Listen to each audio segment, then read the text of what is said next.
Hello అండి, అందరికీ నమస్తే. నేను బాగున్నాను, మీరు బాగున్నారా? సో ఇది సమ్మర్లో తీసిన వీడియో, కాకపోతే ఇప్పుడు అప్లోడ్ చేస్తున్నాను. ఇది మా పెద్ద బాబు, మా రిషి అమర్నాథ్. సో నేను ఒడియాలు పెడదామని ఇలా స్టార్ట్ చేశాను. మమ్మీ మమ్మీ నేను పెడతా ప్లీజ్ అని తను తీసుకున్నాడు. తనకు వచ్చినట్టుగా చేస్తున్నాడు. తన చిన్ని చిన్ని చేతులతో చేస్తుండే నాకు ఆడపిల్ల లేదనే లోటే లేదనమాట. పర్లేదు, వాడికి ఓపిక ఉన్నప్పుడు, ఇష్టం ఉన్నప్పుడు నాకు అప్పుడప్పుడు హెల్ప్ చేస్తూ ఉంటాడు.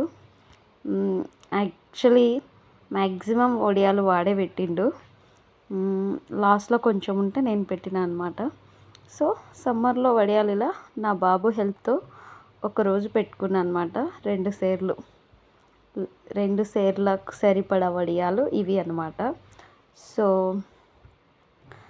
పర్లేదు, వాడు చిన్ని చిన్ని చేతులతో ముద్దు ముద్దుగా కష్టపడుతుంటే నాకు చాలా ముచ్చటేసింది అనమాట. అండ్ వీడియోలో మనం ఫస్ట్ ఉంటాం కాబట్టి వీడియో తీయకుండా ఉంటామా. అండ్ తర్వాత ఒకరోజు ఇన్నేసి గిన్నెలు తోముతున్నాడు వాడు పాపం. సో ఈ గిన్నెలన్నీ తోముతుంటే నాకు వీడియో తీయకుండా ఎలా ఉంటాను. ఏదో అడిగిండనమాట ఒకరోజు, ఇదంతా సమ్మర్లోనే అనమాట.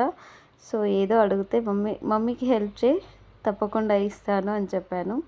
సో నిజానికి చెప్పాలంటే అన్ని గిన్నెలు వాడు తోమలేదు, కొన్ని మాత్రమే వీడియో స్టార్టింగ్ ఎండింగ్ మాత్రమే వాడు తోమిండు. కాకపోతే పిల్లలకి మనం అప్పుడప్పుడు పనులు కూడా చెప్పాలన్నమాట. చిన్నగా పనులు హెల్ప్ చేపిస్తూ ఉంటే వాళ్ళకి అది పెద్దగా అయిన తర్వాత మంచి అలవాటుగా ఉంటుంది. సో వీడియో స్టార్టింగ్ చేసిన తర్వాత ఇది ఎండింగ్ అనమాట. గిన్నెలన్నీ కడిగి అలా పెట్టిన తర్వాత లాస్ట్కి కడుగు పెట్టినానా నువ్వు చేసినట్టుగా ఉంటుంది అంటే వాడంత బుద్ధిగా తోమి అలా కడుగుతుండనమాట. నీళ్ళైతే బాగా పోస్తున్నాడు. సో వాడికి నచ్చినప్పుడు మాత్రమే చేస్తాడు, కానీ నా కొడుకు బంగారం అనమాట. సో చూడండి ఎంత ముద్దుగా చేస్తున్నాడు. వాడికి అస్సలు ఇష్టం ఉండదు వీడియో తీయడం, కానీ చాలా రిక్వెస్ట్తో వీడియో తీయించిన అనమాట. ప్లీజ్ నాన్న అని వాడు ఏదో అడిగిండు ఆ టైంకి. సో అది ఇస్తా అన్నందుకు వీడియోకి కూడా టైం ఇచ్చిండు సారు. లేకపోతే వాడికి వీడియోస్ అస్సలు ఇష్టం ఉండదు. అండ్ ఆ తర్వాత నా పెద్ద బాబు ఇది చపాతీ. చూడండి వాడు ఎంత బాగా హెల్ప్ చేస్తున్నాడో.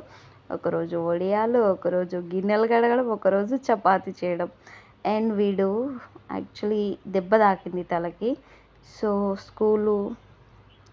ఆబ్వియస్లీ స్కూల్ ఉండే, బట్ దెబ్బ తాకినందుకు స్కూల్కి పంపించలేదనమాట. సో డాక్టర్ చెప్పిండు ఫుడ్ పెట్టకండి, అన్నం పెట్టకండి, ఓన్లీ చపాతీ రొట్టె అలాంటివి పెట్టండి అని చెప్పిండు. ఓకే అని నేను చపాతీ చేస్తుంటే నాకు బోర్ కొడుతుంది మమ్మీ నేను చేస్తాలే అన్నాడు. సరే సార్ చేస్తా అంటున్నారు కదా అని చెప్పి నేను స్టవ్ పైన వీడియో పెట్టిన. అండ్ బండలు తుడవాలి. సో చపాతీ అయిపోయిన తర్వాత తుడుద్దామని ఆగిన. సో సార్ చపాతీ చేస్తుంటే నేను స్టవ్ పైన పెన్నం పెట్టి రెడీగా ఉన్నా అనమాట, సార్ చపాతీ చేసిన తర్వాత కలవడానికి. సో ఇది నా చిన్ని వీడియో, నా పెద్ద బాబు చేసిన పనులతో ఉంది ఈ వీడియో. సో ప్లీజ్ మీరు చూడండి, లైక్ చేయండి, సబ్స్క్రైబ్ చేయండి. అండ్ ఈ వీడియో వచ్చేసి మా పిల్లలందరూ పొంగనాలు తింటున్నారు. వాళ్ళకు మార్నింగ్ టిఫిన్ ఇది అనమాట. సో ఇంకా 2-3 తప్పించుకున్నారు దొంగలు, వీడియో తీస్తున్నారు తప్పించుకున్నారు అనమాట. సో ప్లీజ్ మీరు వీడియో కనుక నచ్చితే లైక్ చేసి సబ్స్క్రైబ్ చేయండి.